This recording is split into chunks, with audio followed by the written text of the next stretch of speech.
আজ তোমাদের বলবো শনিদেবের জন্মের গল্প। শনিদেব কার ছেলে বলো তো? আজ সেই শনিদেবেরই জন্মকাহিনী শুনে নেব। সূর্যদেবের সঙ্গে বিয়ে হয় সন্ধ্যার। সূর্য ও সন্ধ্যার 3টি ছেলে মেয়ে হয়। এরা হলেন মনু, যম এবং জমি। স্বামীকে তিনি ভালোবাসলেও তার প্রচণ্ড তাপ সহ্য করতে না পেরে একদিন বাড়ি থেকে চলে যান সন্ধ্যা। তিনি নিজের ছায়া থেকে এক নকল সন্ধ্যা তৈরি করেন। এই নকল সন্ধ্যার নাম তিনি দেন ছায়া।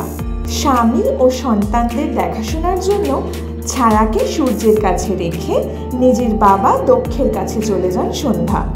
কিন্তু মেয়ের গৃহত্যাগকে ভালোভাবে দেখেন না দক্ষ।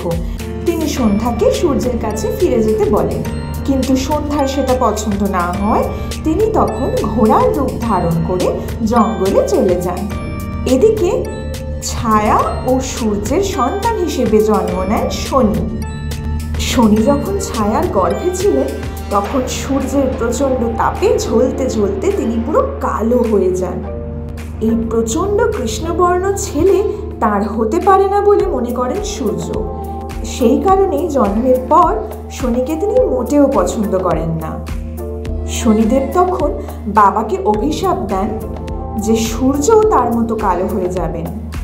সেই সদ্যজাত পুত্রের অভিশাপে গ্রহণ লাগে সূর্যে।